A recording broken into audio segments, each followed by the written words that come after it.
안녕하세요. 드라마를 톱파보는 잼잼 리뷰입니다.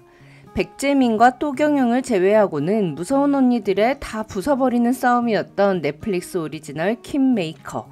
다소 오글거리는 장면이 있었고 오경숙이 네거티브 공격을 해결하는 과정에서 전개 속도가 늘어지는 감은 있었지만 정치 드라마를 좋아하는 편이 아님에도 불구하고 개인적으로는 재미있게 봤습니다. 김희애 배우의 연기는 진짜 명불허전이더라고요. 저는 특히 김희애 배우가 어이없어서 크게 소리내며 웃을 때랑 화내면서 독설 내뿜는 순간들이 너무 좋았어요. 개인적으로는 눈에는 눈, 이에는 이보다 황도희처럼 한 대 맞으면 두 배로 갚아주는 걸 선호하는 편이라 죽을 사람 죽고 잃어야 할 거 잃은 사람들이 있어서 다소 판타지 드라마 같았던 결말도 나쁘지 않았습니다. 서울시장이 된 오경숙이 두 달 안에 손 회장의 세상을 부숴버리겠다며 서울시가 설립한 민간기업의 은성면세점 지분 90%를 양도하게끔 하고 시민들에게 배당금을 주는 부분은 진짜 판타지 같더라고요. 한편 엔딩에서는 한 의문의 남성이 수감되어 있는 황도희를 찾아와 코뿔소 오경숙을 서울시장으로 만든 사람이냐며 자신을 좀 도와줘야겠다고 말하는데요. 이로써 시즌2의 포석도 아주 자연스럽게 마련을 해두었더라고요.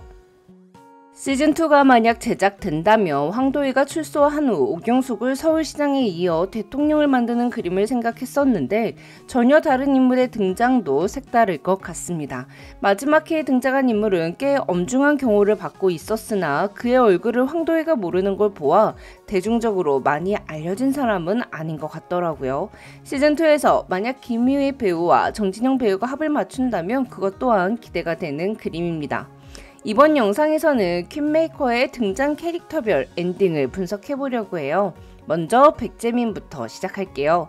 한이슬을 죽였고 국지영까지 죽이려 했던 백재민의 엔딩은 사실 좀 허무했고 뻔했던 것 같습니다. 서울시장에 당선되지 못하고 쓰임새를 잃어버린 백재민은 은성그룹 손영심 회장에게 버림을 받았고 자살당했죠. 물론 누군가의 죽음을 위장하던 가해자가 자신의 죽음도 위장당했다는 결말로 보면 이거야말로 인과응보라고 볼 수 있습니다. 또한 칼윤이 자신의 아버지를 죽게 만든 인물이었는데 그것도 모르고 복수의 대상과 손을 잡았고 원수의 손에 놀아나고 있었다는 사실의 충격을 크게 받기도 했죠. 하지만 손 회장 손에 죽임을 당하기보다는 오히려 살아서 그 수치심을 온전히 오래오래 느끼며 다시는 제기를 할 수 없다는 절망감의 지옥에 사는 엔딩도 괜찮았을 것 같아요. 백재민의 고통이 너무 짧았다는 생각이 들더라고요.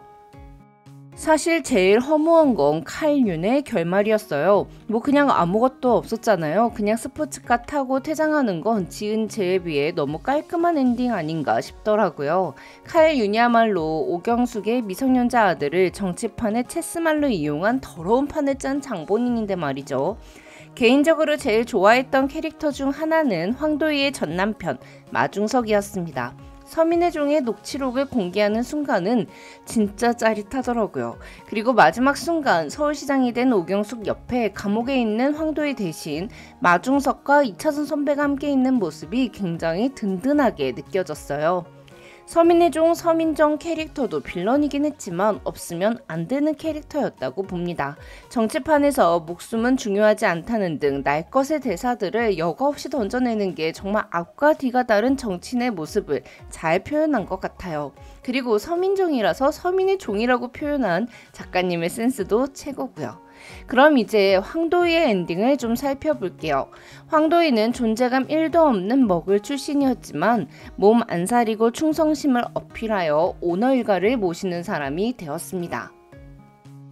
원색적으로 여론을 뒤집을 수 있는 사람이라 체령의 갑질을 산후 우울증으로 포장하며 수단 방법 가리지 않고 오너리스크를 관리하던 황도희가 이슬의 죽음으로 갑자기 확 변해버린 그 감정선이 처음에는 잘 이해가 되지 않더라고요.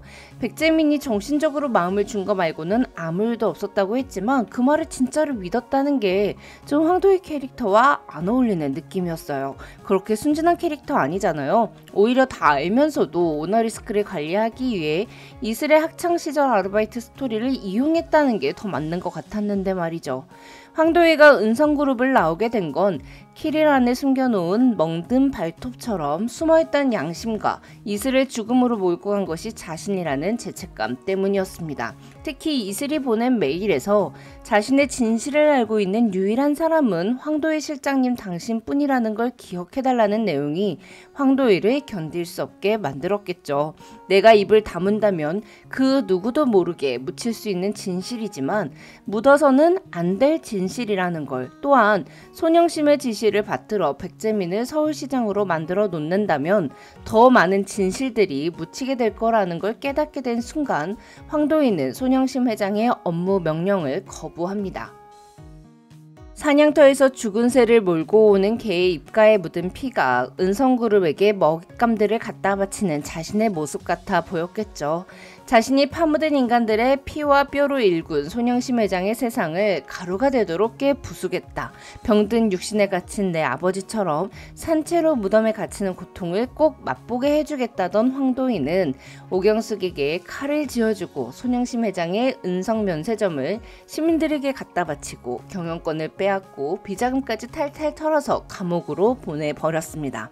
사실 황도희가 은성그룹 첫째 딸에게 불법 선거자금 200억을 받았을 때 아니 저걸 받아서 어쩌려고 그러나 걱정했었는데요. 결국 그것 또한 황도희의 큰 그림이었고 김초롱 기자가 마지막에 그 질문을 하는 것도 모두 시나리오에 있었다는 게 참 은성그룹 깨부수기에 황도희가 진심이었다는 생각이 들더라고요.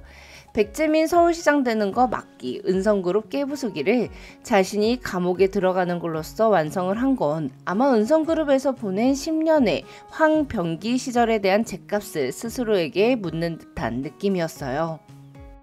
극 초반에 황도희가 오경숙과 손을 잡자 김초롱 기자가 실장님은 오경숙 색깔이 아니지 않냐고 물었을 때 좋은 색깔은 금방 물이 들더라고. 이 대사가 전 참 좋더라고요. 백재민이 선거 캠프의 사람들과 상관없이 자꾸 내 힘으로 해결하겠다고 하는 반면 황도희는 선배가 말하길 혼자선 아무것도 바꿀 수 없다고 했으니 같이 바꾸겠다고 말하는 부분이 전혀 다른 길을 가는 두 사람의 모습을 보여준 것도 좋았습니다. 오경숙 캐릭터는 드라마 초반에는 필터링 없는 돌직구로 네버다이 코뿔소의 매력을 잘 보여줬었는데 개인적으로는 후반부로 갈수록 오경숙 캐릭터가 갖고 있는 매력이 돋보이지 않는 느낌이더라고요. 충동적으로 백재민은 서울시장 되면 안 된다고 까짓 건 내가 하겠다고 선언하거나 생방에서 코르셋을 던지고 경선을 제안하는 등의 PI 전문가가 봐도 타고난 망할 놈의 주둥아리를 더욱 살렸으면 좋았을 것 같아요. 김하수의 횡령 사건과 아들 현우 사건을 해결하는 과정에서 끝으로 갈수록 뭔가 굉장히 감동적인 휴머니즘에 초점이 맞추어 있어서 드라마가 맞는 말을 하고 있음에도 불구하고 개인적으로는 조금 지루하더라고요. 킴 메이커, 엄청나게 속 시원한 결말은 아니었지만 오경숙 같은 정치인이 진짜로 있으면 좋겠다는 생각은 들었습니다. 다 잃는 한이 있어도 단 한 사람을 포기하지 않고 지켜내는 것, 그게 나한테는 정치라는 오경숙의 말은 좀 인상 깊었어요. 그 한 사람을 지켜내는 뚝심이 좋은 세상을 만드는 힘이 될 수도 있겠다며 오경숙에게 오며드는 황도희를 이해할 수 있겠더라고요. 약한 사람을 지켜주는 게 당연한 세상, 오랫동안 잊고 있었던 상식적인 세상이 되면 참 좋을 텐데 말이죠. 지금까지 드라마를 토파보는 잼잼 리뷰였습니다. 감사합니다.